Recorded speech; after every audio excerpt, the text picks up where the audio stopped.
ഗലാട്ട തമിഴുമായുള്ള അഭിമുഖത്തിൽ സംസാരിക്കുകയായിരുന്നു നടി ഭാവന. ദിവസവും സോഷ്യൽ മീഡിയയിൽ ഫോട്ടോയിടുന്ന ദമ്പതികളല്ല ഞങ്ങൾ. യു ആർ മൈൻ എന്നൊക്കെ പറഞ്ഞ് പോസ്റ്റ് ചെയ്യാനേ ഞങ്ങൾക്ക് പറ്റില്ല. വളരെ ക്രഞ്ചി ആയിരിക്കും. വിവാഹ വാർഷികത്തിന് ഏതോ ഫോട്ടോ പോസ്റ്റ് ചെയ്തപ്പോൾ ഇത് പഴയ ഫോട്ടോയാണ്, എന്തോ പ്രശ്നമുണ്ട് എന്ന് പറഞ്ഞു. അതിന് ഞാൻ തന്നെ ഒരിക്കൽ മറുപടി നൽകിയിട്ടുമുണ്ട്. അദ്ദേഹത്തോടൊപ്പം എല്ലാ ദിവസവും ഫോട്ടോ എടുക്കാറില്ല.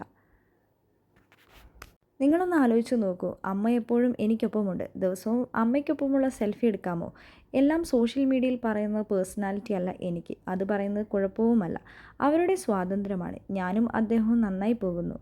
എന്തെങ്കിലും സംഭവിച്ചാൽ തന്നെ പറഞ്ഞോളാം. അതൊന്നും എനിക്കിവിടെ സോഷ്യൽ മീഡിയയിൽ പ്രൂവ് ചെയ്ത് കാണിക്കേണ്ട ആവശ്യമില്ല. സോഷ്യൽ മീഡിയയിൽ ഫോട്ടോ ഇട്ടിട്ട് ഒരുപാട് നാളെ, എന്തോ പ്രശ്നമുണ്ട്, ആരോ കരുതുന്നു. താൻ കാര്യമൊന്നും ആക്കുന്നില്ല, ഭാവന വ്യക്തമാക്കി. 2018 നവീനും ഭാവനയും വിവാഹിതരാകുന്നത്. നവീൻ നിർമ്മിച്ച സിനിമയിൽ ഭാവന അഭിനയിച്ചിരുന്നു. ഈ സൗഹൃദം പ്രണയത്തിലേക്കെത്തി. നവീൻ്റെ സ്വഭാവ രീതികളെ താൻ ഏറെ ഇഷ്ടപ്പെടുന്നുണ്ടെന്നും ഭാവന വളരെ വ്യക്തമായി പറയുകയും ചെയ്തു. കരിയറിലെ പഴയകാലത്ത് ഒട്ടും സീരിയസ് ആയിരുന്നില്ല എന്നും ഭാവന പറയുന്നു. മലയാളത്തിൽ നടികർ എന്ന് തമിഴിലാണ് ഭാവനയെ ഒടുവിൽ പ്രേക്ഷകർ കണ്ടത്. ടൊവിനോ തോമസ് നായകനാകുന്ന ചിത്രം കാര്യമായി ശ്രദ്ധിക്കപ്പെട്ടിട്ടില്ല. 5 വർഷത്തിന് ശേഷം സിനിമാ രംഗത്തു നിന്ന് മാറി നിന്ന ഭാവന ഇപ്പോൾ സജീവമായും വീണ്ടും എത്തിയിരിക്കുകയാണ്. പ്രേമാണ്ടർ എന്ന സിനിമയിലൂടെ ഭാവന വീണ്ടും മലയാളത്തിലേക്ക് തിരിച്ചെത്തുന്നത്.